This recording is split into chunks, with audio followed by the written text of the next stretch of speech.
মাসব্যাপী ঢাকা আন্তর্জাতিক বাণিজ্য মেলায় ৬০০-র বেশি প্রতিষ্ঠান অংশ নিচ্ছে। এসব স্টলে স্থায়ী কর্মী ছাড়াও ১৫০০-এর বেশি খণ্ডকালীন কর্মী নিয়োগ দিয়েছেন তারা, যাদের বেশিরভাগই শিক্ষার্থী। খণ্ডকালীন কর্মীদের মধ্যে অনেকেই বাণিজ্য মেলার মতো এমন বড় আয়োজনে কাজের অভিজ্ঞতা এই প্রথম। তাই নতুন অভিজ্ঞতাকে তরুণরা কাজে লাগাতে চান ভবিষ্যৎ কর্মজীবনে। পার ডে হিসাবে পে করা হচ্ছে, আমাদেরকে দুপুরে লাঞ্চ দেওয়া হচ্ছে, তারপরে স্ন্যাক্স দিচ্ছে। কোনো কাজ নেই, ব্রেক আসি, তার জন্য কিছু টাকাও আসলো আর আমার টাইমটাও কাটলো। এই জন্য নতুন ও তরুণ কর্মীদের নিয়োগের পর দক্ষতা অর্জনে প্রতিষ্ঠান থেকে স্বল্প মেয়াদে প্রশিক্ষণের ব্যবস্থা করা হয়। আমার একটা এক্সপিরিয়েন্সের দরকার ছিল, সামনে যাতে আমি কোনো জব করতে পারি, তার জন্য আমি এই জবটা নেওয়া। আগের ট্রেনিং হয় অনেক, আর এখান থেকে অনেক কিছু শেখার আছে। এই কাজের এক্সপিরিয়েন্সটা দিয়ে আমি পরবর্তীতে আরও কাজ করতে পারবো এবং আমার একটা এক্সপিরিয়েন্স হলো যেটা আমার ভবিষ্যতে কাজেও লাগবে।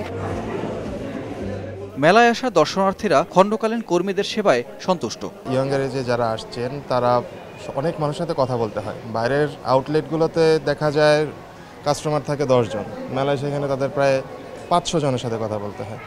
ফলে টেম্পারমেন্ট ধরে রাখা বা একটা টাইম ওয়াইজ কাজ করা, এই জিনিসটা ইয়াঙ্গার পিপলদের কাছে অনেক ভালো। যথেষ্ট হেল্পফুল এবং যথেষ্ট এক্সপিরিয়েন্স দিয়ে কথাবার্তা বলছেন, কোনো সমস্যা হচ্ছে না। এবং এখানে ওনারা কাজ করে ইন ফিউচার ওরা বড় বড় জায়গায় অলরেডি ওরা ঢুকছে।